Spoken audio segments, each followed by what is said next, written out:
let's start off with any questions from last lecture. Okay, posted the video this morning on Moodle, posted the other slides for John. How are you? Good. I posted the slides for the rest of chapter 2 on Moodle this morning. Okay. I also posted a link to last year's lectures video. All right. So you actually have 2 of them to go through if you decide, I didn't understand what he said the first time. I want to see what he said last year. It's up to you. Okay? You just want to hear my wonderful voice? That's up to you too. Okay? I won't hold it against you. All right? So if there's no questions, we understand ionic and polar bonds. We understand water is the bonds between hydrogen and oxygen in the water molecule are what type of bonds? Polar covalent bonds. Okay? Polar covalent bonds. All right? And therefore, with that, a polar covalent bond, so if we draw our oxygen molecule and our hydrogen molecules, I'm just showing our strict figures of our water molecule. Okay, those are polar covalent bonds. That gives water, the water molecule itself, polarity. What do I mean by polarity?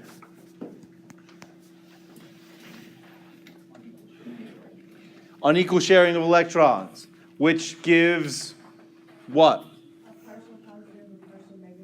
Partial positive and partial negative charge. Where is the negative charge?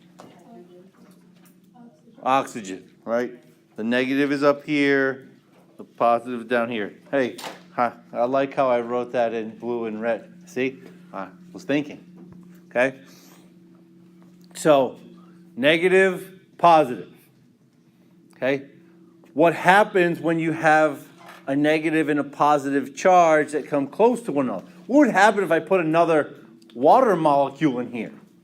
Let's draw another water molecule, right? And we'll do it right over here. Well, there's water. Let's draw another one. How am I going to... Let's draw another water molecule right there. Right? Here's oxygen. Now, where am I going to put this? How am I going to put it? Which way? This way? Yeah. Why? Because positive to negative. Alike charges repel each other. Okay? And so now you have this positive charge here that's kind of close to that one. Let's draw another water molecule. Okay? Draw another one over here. So we're hydrogen, hydrogen. Here's our oxygen. Where are we going to put this one?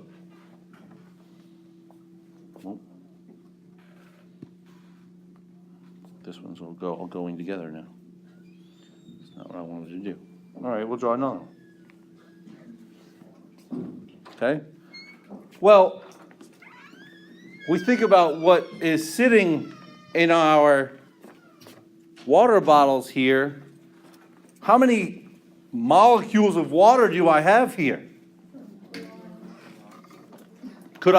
Is there a way to calculate that?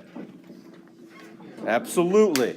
Take the weight of the water I have here, utilize the weight of the molecule, which is about 18, multiply those two together by 6.02 times 10 to the 23rd. That gives you the number of water molecules in there. So I'm looking at 3, but there's somewhere on the order of 6 times 10 to the 25th number of water molecules here. Right? But they're all interacting with one another. They're all bouncing off of one another. Okay? And they're bouncing off of one another or interacting with one another based upon these charges. Okay? And now Sam here has a nice iced coffee, sugar? No sugar? There's some sugar in there anyways. Okay? Okay? Or this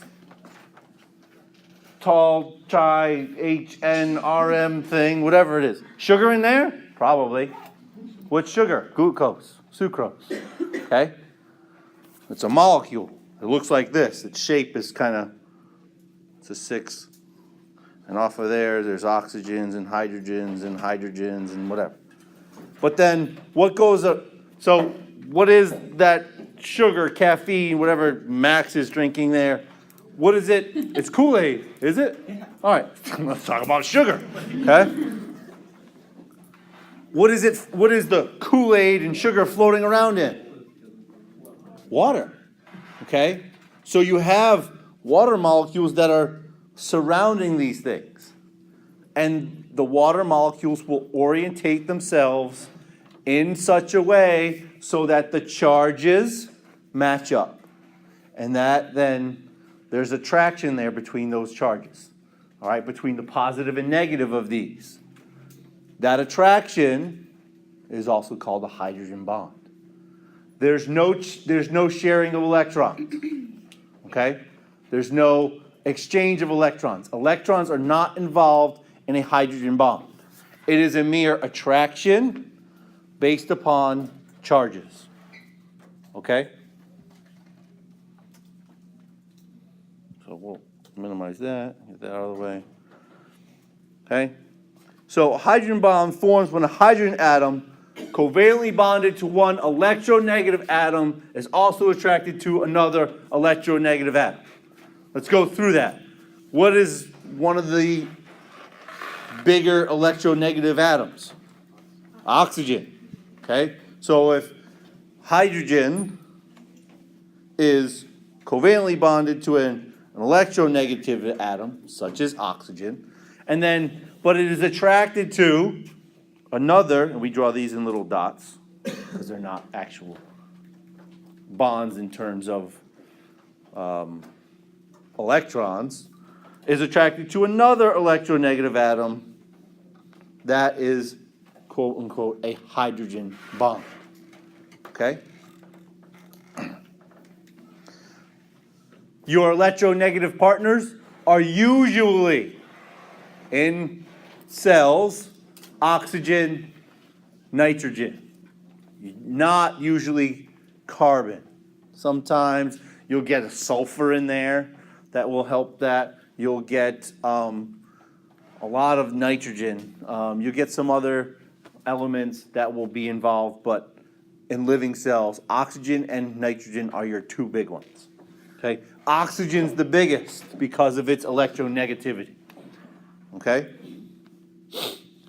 So these are, we call them bonds. There is a force that attracts them, that keeps those two parts together, but they are not through an exchange of electrons. Okay? Or a sharing of electrons. Electrons are. All right, so here you go. Here's a nice water molecule, electronegative atom bound to a hydrogen, and then the hydrogen is attracted to another electronegative atom. Okay? What else do you notice about this? Describe to me the ammonia, NH3 molecule you have there.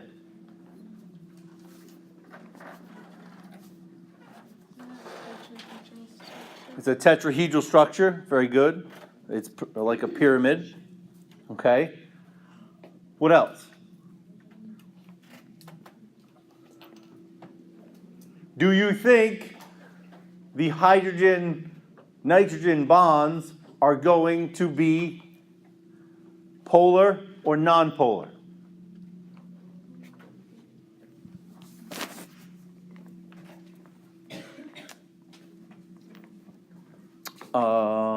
There's no clicker base. Awesome. All right, so we can't do clicker questions. Okay. Anyways, how many of you say polar? Raise your hands. We'll do it low-tech wise. Okay. Why, Matt, do you say they're polar? What evidence do you have from this picture I've just showed you to say that it's polar? Because there's 3 positive. There's 3 positive signs. All right, use what's in front of you. The positive signs dictate a positive charge. Okay? The negative sign dictates a polarity.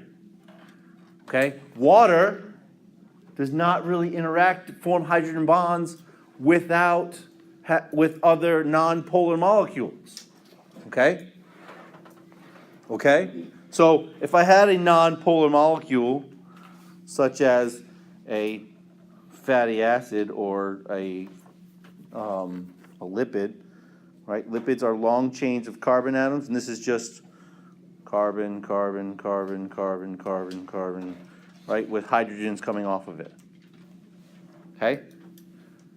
Carbon and hydrogen, they form non-polar covalent bonds.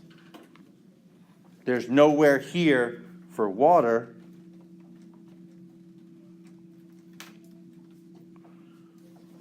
to interact with, whether it be positive or negative. Okay? So this is a non-polar molecule, does not like water very well, but polar molecules do, right? Such as ammonia and so on. Okay? This is where we start to get into molecules. So we just went over basically the water molecule. We're going to go over it a little bit more, right? But we're going over hydrogen bonds and their importance in interacting with other polar molecules. Okay? That emergent property of water, or of a molecule to have polarity, gives water a lot of different important life properties, characteristics.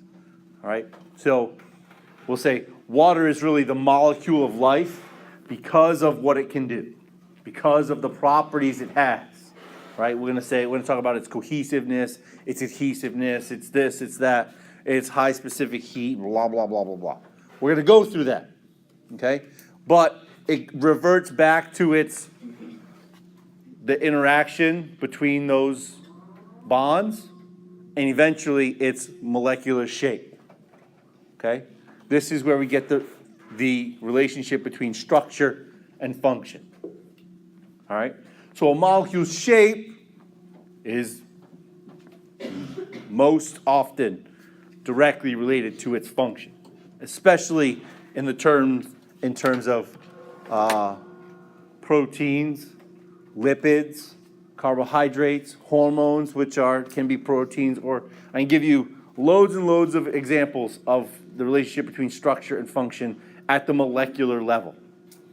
Okay? And water is one of the biggest ones. Okay? We have recognition and interaction in each other with specificity based on molecular shape, right? An example of that is, let's do this. We'll do enzyme, substrate, recognition.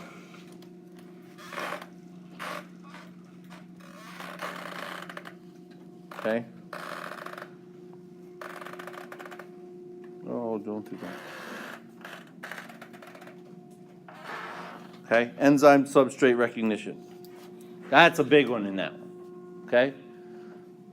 Because a specific enzyme will recognize a specific substrate. And the substrate will only interact with specific enzymes. Okay, so that's an example of that.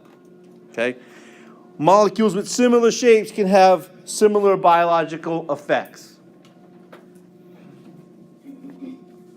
Give me an example of that. Think about a molecule that you may encounter that may have a similar biological effect. Okay? Take a couple minutes, talk with someone around you, and try to come up with an example of structure-function relationship where something is close to something else.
All right, what do we have?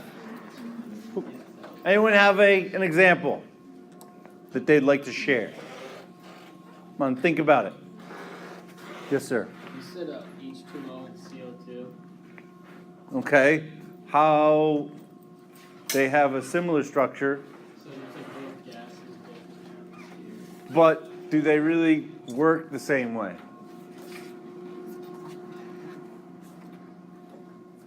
The CO2 and H2O work the same way.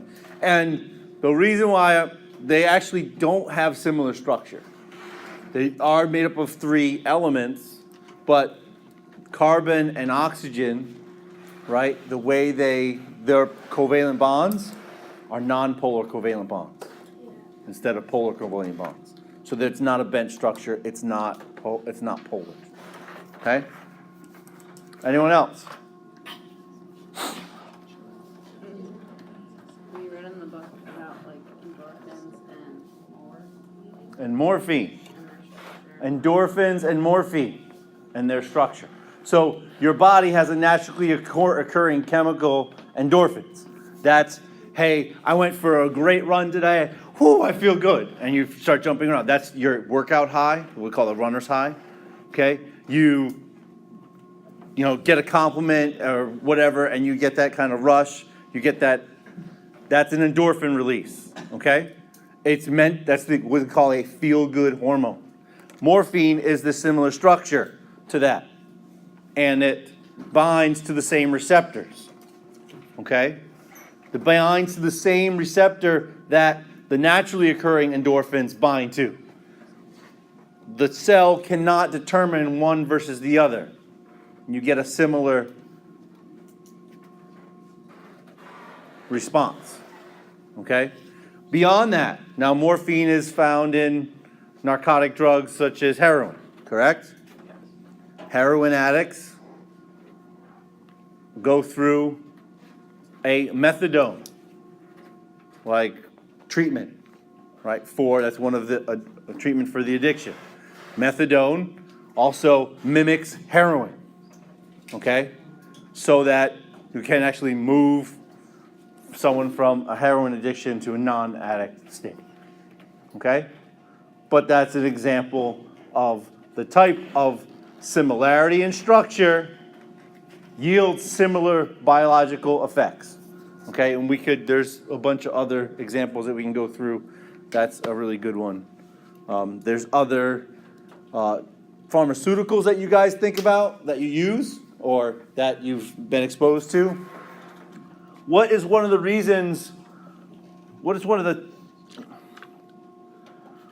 on here it says, Nalgene, made in the USA, and underneath it says, read that for me, Mackenzie, right on there, what's it say? BPA free. BPA free.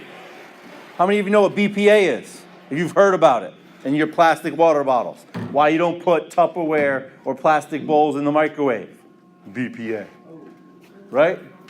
Oops, yeah, right? Or you don't let water bottles sit in the sun, and because BPA, bisphenol acetate, is a byproduct of the plastic that makes up water bottles. Okay? But bisphenol, that aromatic chemical, can actually bind to estrogen receptors in your body. It will mimic an estrogenic response. All right? That's what the big problem is. All right? How many of you ever heard of PCBs before? No? No one? Polychlorinated biphenyls? Again, they're an... Oh, yeah. Well, you've heard of, like, I live in Pittsfield. It's a Superfund site. General Electric used to use a bunch of plastics, and they dumped some toxic waste in the Housatonic River, and it leaked out this polychlorinated biphenyls, which is a byproduct from plastic production. Okay? They also will work as endocrine disruptors by mimicking an estrogenic response, by binding to the estrogen receptor and working that way. Examples of similarities in structure, similarities in biological effects, right? And they could be good and they could be bad, okay? Here's structure. You have your hybridization of you have your tetrahedrals and so on. We're not going to go through molecular shape models too much, just to show you what you're looking at rather than, so you don't, not what we're looking at. All right, here's your natural endorphin versus morphine. You'll notice the little part that's important.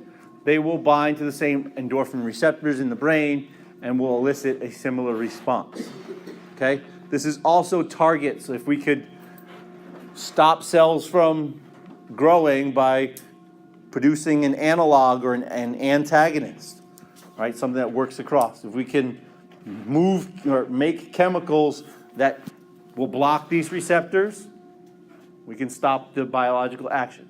How many of you have ever heard beta blockers? Right? What do? It's a drug that blocks the beta adrenergic receptor on the heart. It is meant for for cardiac patients. Okay? We'll stop that from working. Same general concept. Questions on that? All right. So now that we have atoms and we're looking at the start of molecules, how are these bonds formed? Why are they important? Well, we have what we call reactions, right? Reactions between atoms that will form and break chemical bonds. Okay, so we can have reactants and products such as you have hydrogen plus oxygen yields H2O. Well, so you get 2 of those, 4 of these, 2 of those. There you go. Okay, so breakdown of what you end up with in terms of hydrogen and oxygen coming together. So on the left, you have your reactants, the two things that will interact and will form your final product, okay? The final molecules that are formed, your products, okay? There are a couple different types of reactions that we're going to talk about, but the point of this right now is reactants and products. Okay? Hey, I swear I should just not put pictures in. All right, so this is what it looks like. Your 2 H2s plus an oxygen, right? Then yields your 2 water mole. Okay? All chemical reactions, this is important. All chemical reactions are reversible, given the right conditions. Okay? Products of the forward reaction become the reactants of the reverse reaction. Okay? And chemical equilibrium is reached when the forward and reverse reactions are equal. So we go back to our water example, our 2H2 plus oxygen gas, right? It's going to go back and forth between 2 water molecules. Okay? And that will reach equilibrium when there's an equal amount of water molecules breaking into hydrogen and oxygen as there are hydrogen and oxygen molecules coming together and forming water. Okay? That's what we call a chemical equilibrium. It's going the same rate forward as reverse.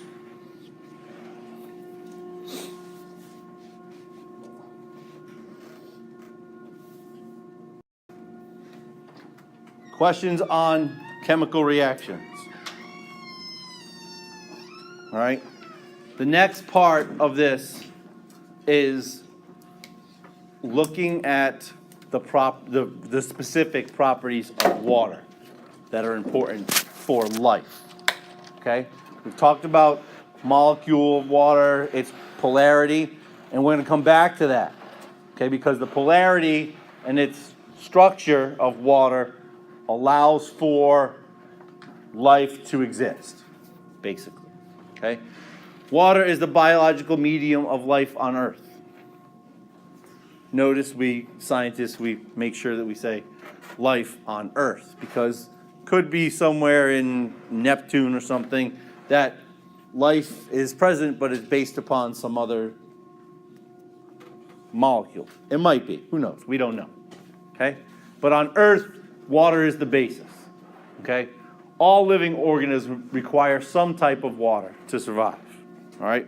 And they require the higher requirement than more than any other substance. All right? So you can live without food for about a couple weeks to a month or so. You can live without water for about 3 days. Okay? Some type of water. Okay? And the abundance of water is the main reason why Earth is habitable.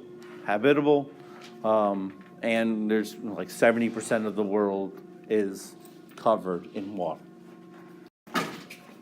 There's our lovely polar bear. I should contrast this with the other picture of poor little skinny guy. That's, we okay? Looking at, what did we see here in terms of water? What types of water do we have? What forms of water do we have? We have a liquid, we have a solid. What else? Where's the gas? The clouds are water vapor, so they're actually visible gas. Okay? So we have several different types or forms at this point. Okay? Our polar covalent bonds in water result in hydrogen bonding. This is not the right slideshow that I wanted, but okay, we can go with it. Water is a polar molecule. We went over this, right?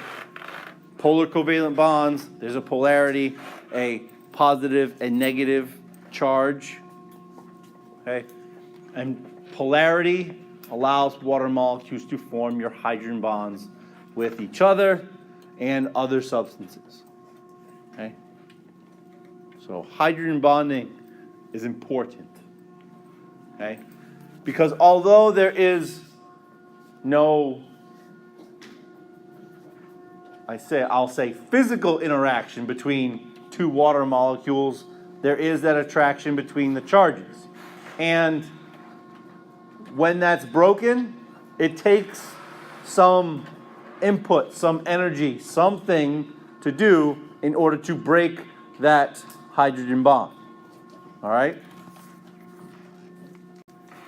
So here's your hydrogen bonds.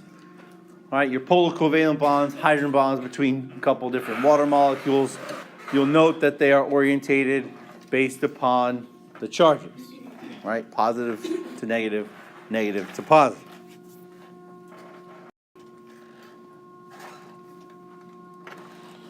All right, so you have 4 emergent properties of water contribute to Earth's suitability for life. And I don't know why this came up all crappy, but 4 important properties. Water is cohesive. All right, we'll talk about that in a second. It has an ability to moderate temperature. It expands upon freezing, and it is a versatile solvent. All right?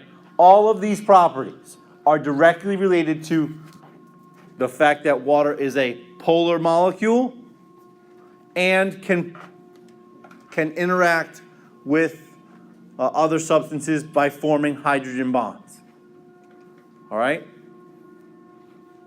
All of them, all those 4 properties are directly related to that property of water itself.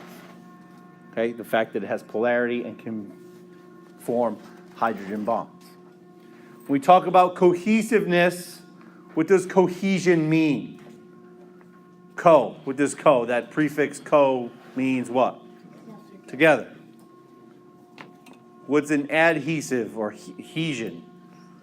Means to stick, right? So co is going to be together, stick together. So it's going to stick to something, okay? We're going to say that water is cohesive, meaning the water molecules are going to stick together. But water is also adhesive, meaning water can stick to other things, okay? So the cohesion, all right, is directly related to hydrogen bonds. How is one water molecule related to another?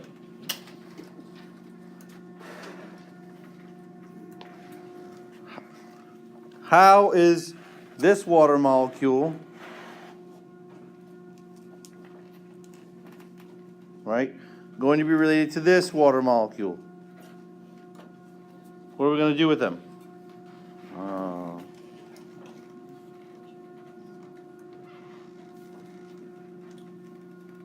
And we'll throw another one in here.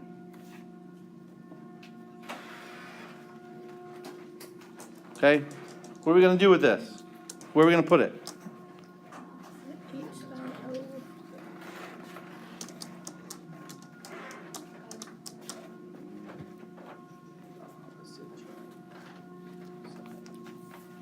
Position the water molecule accordingly, sir. Oh, shit. And if you want, write the charges in.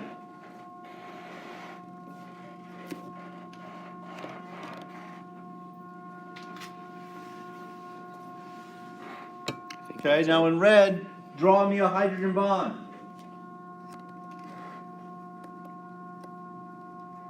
Okay. So now, because of that positive and negative interaction, what's going to happen? I already told you that that's an interaction. It's not a physical bond, but there is a sticking together that occurs there. That's the cohesion that occurs. Thank you, sir. Yep. Okay? So, if I was to line up water molecules, and I could do so, they would line up positive, negative, positive, negative, positive, negative, right? And they'd all be interacting one another. We go back to the other slide where you have the four water molecules kind of lined up. They're interacting like that. They're cohesive. They're stuck together based upon their hydrogen bonds. Okay? Now, if I were to put something other outside of this, whether it be a piece of glass or something like that, the water molecules will actually stick to that as well, based upon the hydrogen bonding. Okay? And then hydrogen bonding to a non-water substance, and then hydrogen bonding to the other water molecules. Okay? This is what gives water its surface tension properties. You guys know what surface tension is? You've heard about this before, right? We could do our pepper on water with some dish detergent experiment, and we could show you the properties of surface tension. Okay? The cohesiveness of water allows for the surface of water to have, you have to overcome something before it can sink. All right? Like, you know you've all shaken pepper onto a aqueous substance and it kind of sits on top in a clump, right? Right? And you have to kind of stir it. You got to break the surface tension for that to happen. Okay? Because it doesn't overcome, the weight of a grain of black pepper doesn't overcome the cohesiveness of water molecules, so it doesn't go through. Well, why doesn't salt do that? It's more dense, so it breaks through. Nope.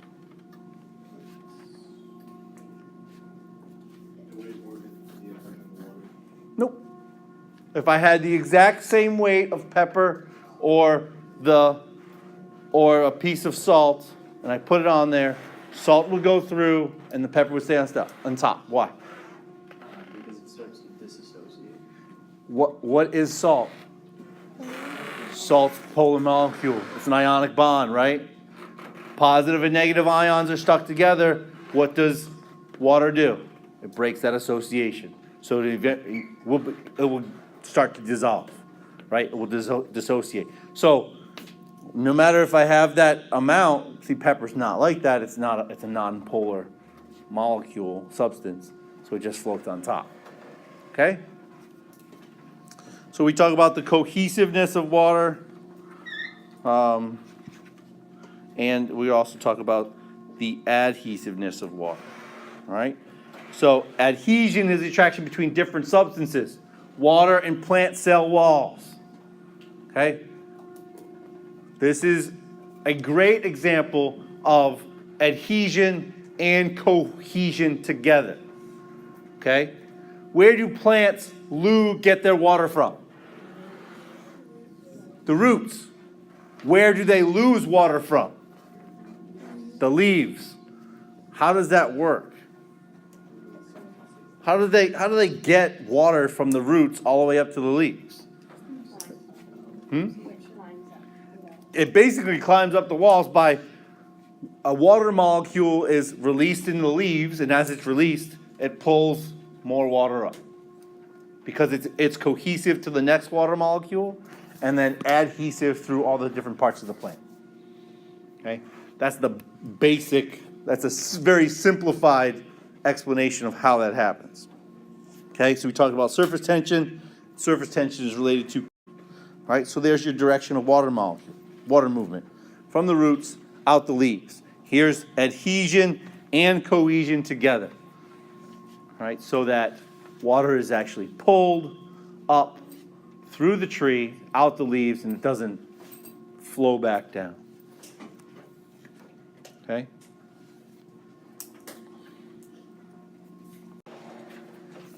What's this? Besides a disgusting spider. I hate spiders. Surface tension. Okay? So a non-polar substance, whatever's on the spider's legs, is preventing it from, and it's holding itself up on top of water by not breaking the surface tension of the water beneath it. Okay? Questions on adhesion, cohesion. Directly related to what, though? It's a property of what? What?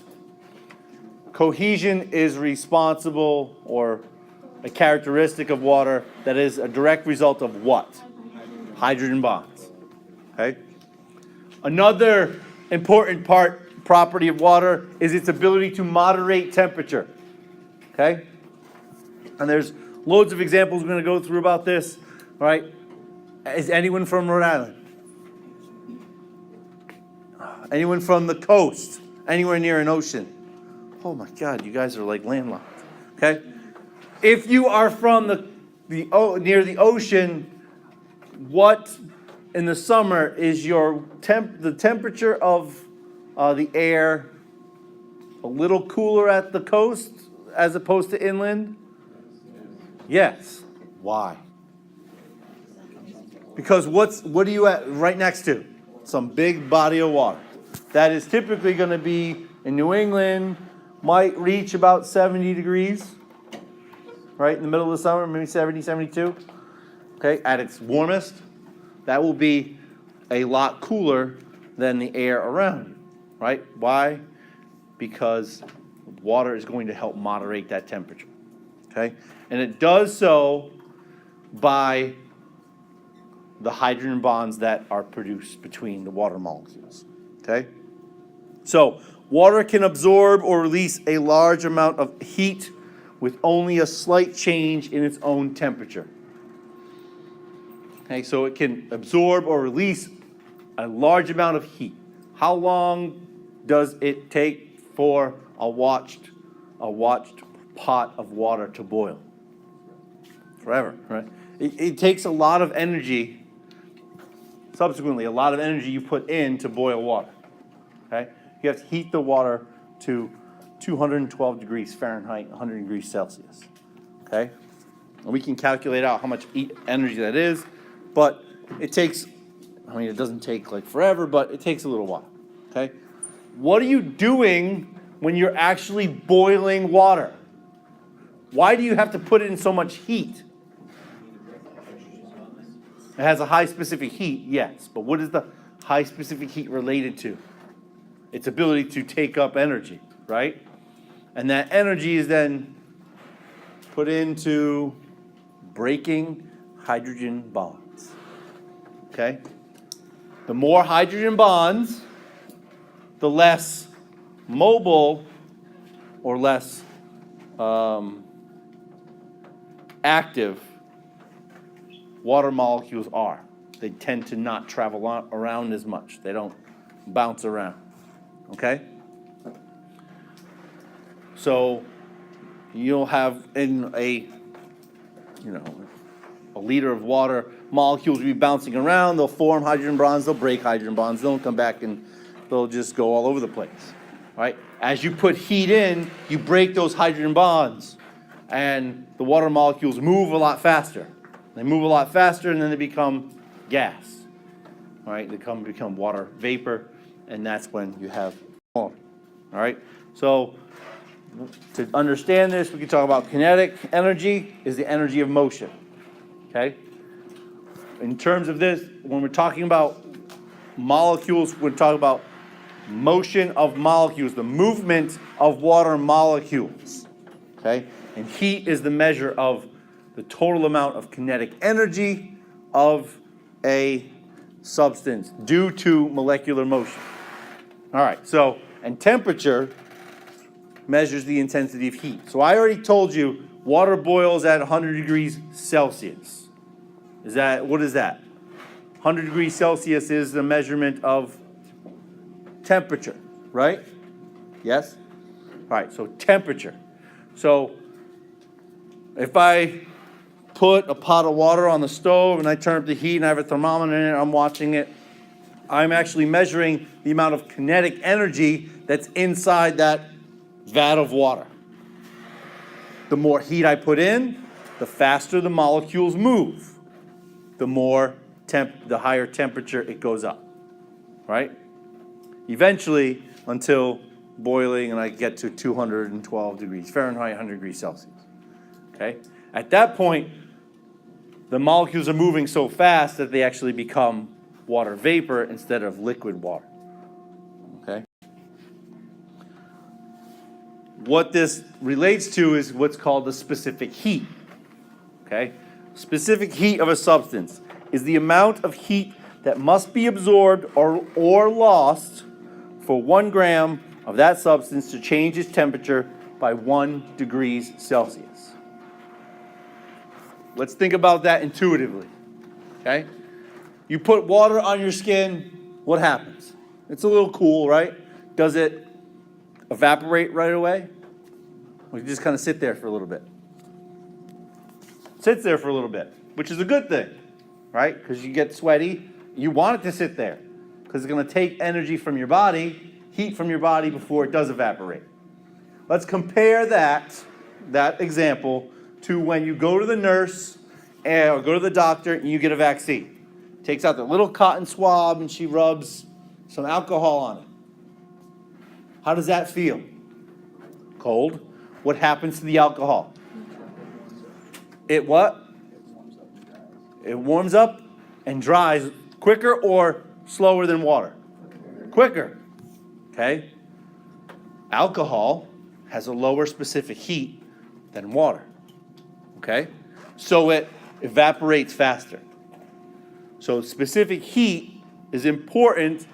It allows water to take up a lot of energy, a lot of heat off of your body, off of the air, wherever it might be, before it evaporates. Okay? So specific heat in water is 1 cal per gram per Celsius, whatever. What this does, it says water resists changing its temperature because of this. All right?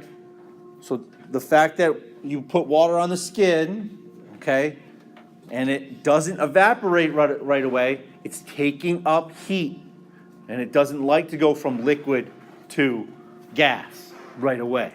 That's why it takes a little while to boil water when you're making that nice pot of Kraft dinner for dinner tonight, right? And a little mac and cheese. Okay? Questions on that? Right? A very important property because it allows us to live in the area, allows to moderate our body temperature, as an example in humans. Okay? So that our living temperatures are not extreme hot or extreme cold. All right?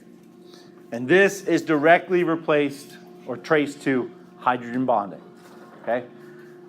When a hydrogen bond is formed, okay, heat is absorbed or is released from the water.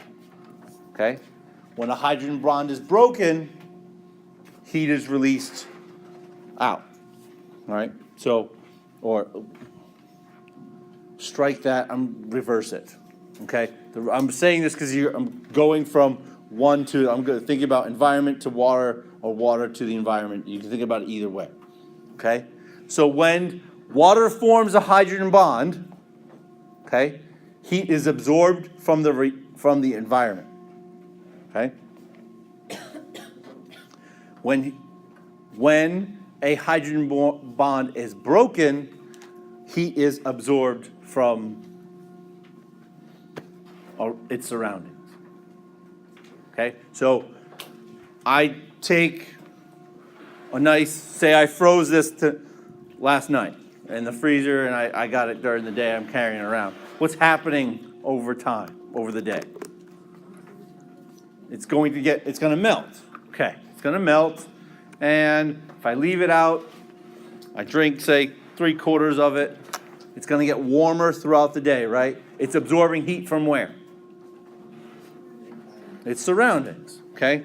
And as that's ongoing, the hydrogen bonds of the ice are being broken because the water is absorbing heat from the environment. Now, I drink about half of it and I sit it outside on the windowsill and it's sitting in the sun. What's going to happen to it from there? The sun's hitting on it, it's going to get warmer, right? It's going to absorb more heat, more heat. What's going to look like when I'm done? Even if it's capped, it's going to have condensation, right? What's happening is the reservoir of water at the bottom is heating, okay, absorbing energy from its environment, breaking hydrogen bonds, and then releasing those water vapor into the atmosphere inside of there, but it's not going anywhere, so it's condensing on the cap and then back down. Okay? So you think about it in that little example, those are all based upon hydrogen bonds forming and breaking. Okay? And this minimizes your temperature fluctuations that help us allow it to permit life. Questions on specific heat, adhesion, cohesion, surface tension, properties of water that are important up to there? Yes, no, maybe. All right, we'll stop.